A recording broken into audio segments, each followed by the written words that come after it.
जो वज़ीर दाखिला साहब की स्टेटमेंट है, बिल्कुल उनका ये पर्सनल ओपिनियन है,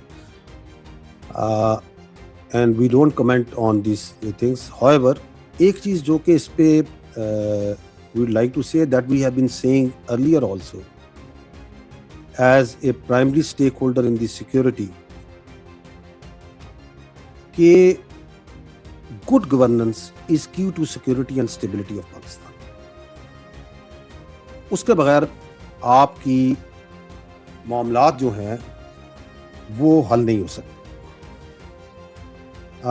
If you remember, there is a national action plan, there is an agreed consensus document of national action plan, जिसके 14 निकात हैं, जिसमें तमाम political parties over a period of last 12 years have a consensus, whether they are in power or they are outside power.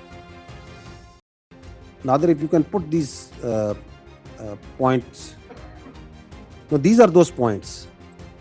इसमें मैं हमेशा ये कहता हूँ, ये पहला पॉइंट जो है ना, this is related to kinetics, जिसका मैंने कुछ अहाता आपको यहाँ भी दिया। ये जो बाकी 13 नुकात हैं कि एक बयानिया बनाना है, आपने टेरर फाइनेंसिंग को चोक करना है, आपने इलीगल स्पेक्ट्रम जिसके अंदर नार्को भी है, स्मगलिंग भी है, जिसकी हमने कुछ बातचीत की बलूचिस्तान में, आपने उसके अगेंस्ट करना है, आपने काउंटर टेररिज्म के अगेंस्ट से अपने आप को स्ट्रेंथन करना है, कैपेसिटी बिल्डिंग करनी है, आपने सिटी के कोर्ट्स को स्ट्रेंथन करना है, आपने रिपेट्रिएशन करनी है अफगान रेफ्यूजीज़ की, मदारिस को आपने स्ट्रीमलाइन करना है, उनके रजिस्ट्रेशन के निज़ाम को, आपने एक करिकुलम की तरफ जाना है। There are so many things.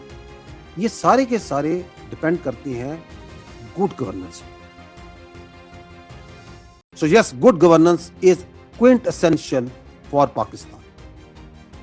Now, how to get that good governance? That is for the politicians and the political parties to decide. But if you ask us, yes, there has to be serious discussion, because ये सारे मसले हल नहीं हो रहे हैं। तो that means कि good governance के लिए कुछ करना पड़ेगा। अगर good governance का मतलब ये है कि 1972 में, आई थिंक 1972 का सेंसस था, if I am not wrong, कुछ 6.5 या 7 करोड़ मैक्सिमम आबादी थी पाकिस्तान की, 4 सूबे थे। आज हम 25 के ऊपर हैं। तो अगर अब आपकी आबादी 3 से 4 गुना बढ़ गई और वही 4 सूबे हैं, we have to see is it serving good governance. But that debate has to be essentially done by the politicians, by those in power, even those who have been previously in power, and those who are responsible towards this for the people of Pakistan. But the answer lies, it has to be done as per the will of the people of Pakistan. The will of the people of Pakistan is supreme,